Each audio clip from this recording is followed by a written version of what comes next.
పరిస్థితి వస్తున్నారు మీరు. పాలు లేకుండా వ్యాపారం చేసేవాడుకు నెయ్యి సప్లై చేస్తే వాడికి ఇచ్చారంటే ఏమనాలి వెళ్ళి? ఎంత దుర్మార్గం అంటే ఇది. అలాంటి వాళ్ళందరినీ సపోర్ట్ చేస్తూ కడాన అతను ఇస్తే 70,000 పోయింది, 14 కోట్లు రాయిచ్చాడంట. అంటే మీరందరూ అర్థం చేసుకోవాలి. అంటే 70,000 కొట్టేసి 14 కోట్ల రూపాయలు దేవుడికి ఇచ్చాడంటే ఇది తప్పే.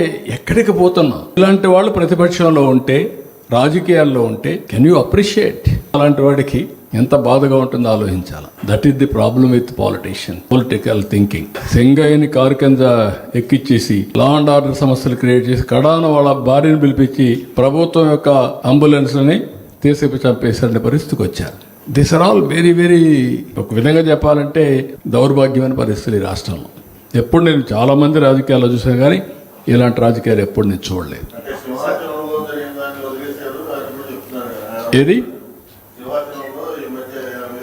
అతను కూడా వదిలిపెట్టి అరెస్ట్ చేశారు కదా. అప్పుడు ఎవరిని వదిలిపెడతారు? చేయమన్నా చూపిస్తా, ఎవడన్నా చేసి చూపిమని. అందుకే కదా మనం చేశారు వీళ్ళు. ఏది వీళ్ళు చేసిన సారా వ్యాపారం అంతా కూడా చేయడానికే కల్తీ పెట్టారు. ఏమయ్యారు అంటే వాళ్ళ ఉద్దేశం ఏంటి?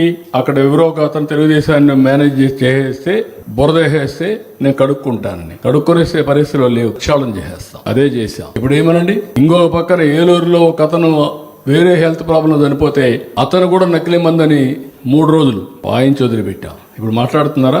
పాస్టర్ చనిపోతే ఏంటండి, వరుసగా హైదరాబాద్ నుంచి తాగుతూ వచ్చి యాక్సిడెంట్ లో చనిపోతే చంపేశారు అని చెప్పంటే ఎవిడెన్స్ ఇస్తే కూడా మహాడితే వీళ్ళు ఇలాంటి పార్టీ సపోర్ట్ చేస్తే ఏమనాలండి వాళ్ళని? అంటే కరుడు కట్టినట్టు నేరస్తులు తయారైపోయారు. ఆ నేరాలన్నీ చేసి గవర్నమెంట్ మీద బురదేయాలనుకుంటే మనం కుదరదు. నేను అది చెప్పా. నేను మీకు చాలా సార్లు చెప్పాను, రౌడీలతో డీల్ చేసాం చాలా ఈజీ.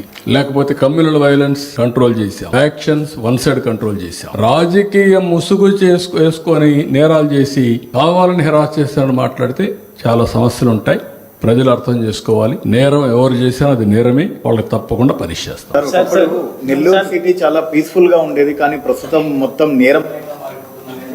ఏది నెల్లూరు జిల్లా అనేది చాలా పీస్ఫుల్ సిటీగా ఉండేది జిల్లాగా, ఇప్పుడు అంతా నేరమయంగా మారిపోతుంది. చాలా బాధేస్తుంది నాకు. Nellore one of the most peaceful district. ఒకప్పుడు రాష్ట్రంలో నేను ముఖ్యమంత్రిగా సమైక్య ఆంధ్రప్రదేశ్లో ఉన్నప్పుడు నెల్లూరుకి ఏ ఎస్పీ అయినా పర్వాలేదు పంపించండి అనేవాడిని. విజయనగరం ఒకటి, నెల్లూరు ఒకటి. అక్కడ నేరాలే చేయరువాడు.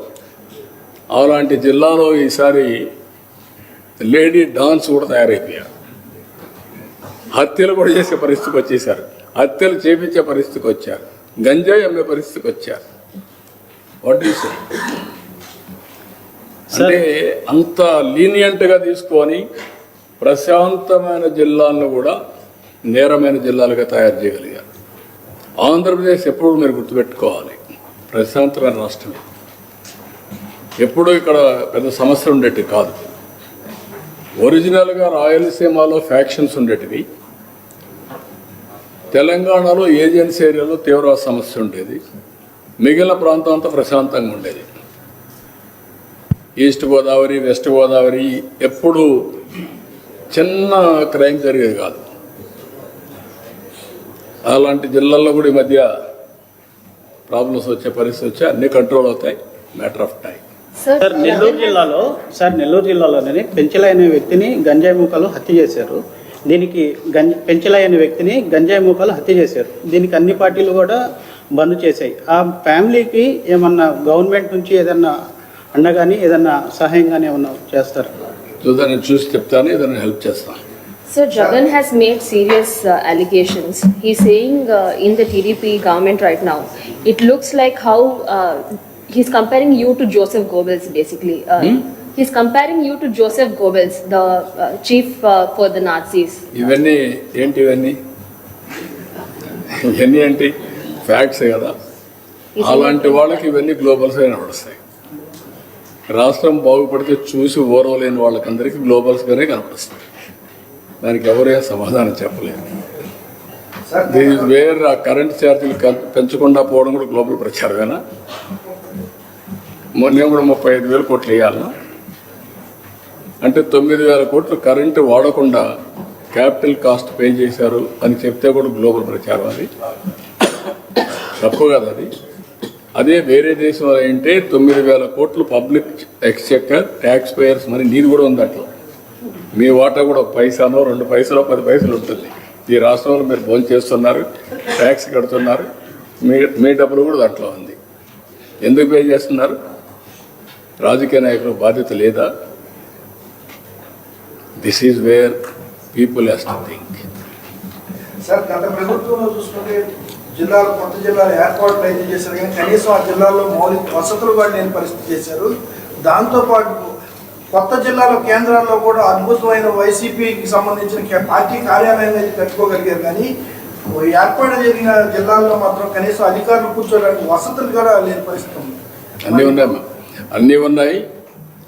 మనకు కూడా అప్పులు కూడా 10 లక్షలు చేసిపోయారు. అప్పు పుట్టకుండా కూడా చేసి వెళ్ళారు. కాబట్టి అన్నీ ఉన్నాయి. 1 by 1 సమస్యల పరిష్కారం చేస్తూ వస్తాం. Proper infrastructure will create over a period of time. Will do everything. It will take some time. అంటే మనం ఎన్ని చెప్పినా కూడా ఓకే సుపరిపాలన ఇస్తున్నాం, అభివృద్ధి చేస్తున్నాం, తర్వాత వెల్ఫేర్ ఇస్తున్నాం. అట్ ది సేమ్ టైం ఇదన్నీ కూడా అవుట్కమ్స్ రావడానికి కొంచెం టైం పడుతుంది, రెవెన్యూ జనరేట్ కావడానికి. నేను అవే ఎక్స్ప్లెయిన్ చేసి చూపించాను. రేపు ఎల్లుండి మళ్ళీ ఫైనాన్స్ కూడా చూపిస్తాను. మీకు ఒక ఐడియా వస్తుంది. How we are reviving debt swapping కాకుండా డెట్ రీషెడ్యూలింగ్, అప్పులన్నీ, ఇంట్రెస్ట్ రేట్ ఎట్ట తగ్గిస్తున్నాం అన్ని డిపార్ట్మెంట్లో కూడా అవి కూడా చూపిస్తాను. Last Sir, how much debt that was repaid in the last 18 months and how much new debt that was raised? Then I will give you all the details. It is very transparent. నేను చెప్తున్నా కదా, నేను super 6 ఇవ్వాలి, ఇచ్చాం, development చేయాలి, చేస్తున్నాం. కొంత అప్పు తీసుకున్నాం, కొంత రీషెడ్యూల్ చేస్తున్నాం. ఇంట్రెస్ట్ రేట్ కానీ డెట్ రీపేమెంట్ షెడ్యూల్ తగ్గించుకోవడం జరుగుతుంది. అవన్నీ కూడా ఇస్తాం మీకు.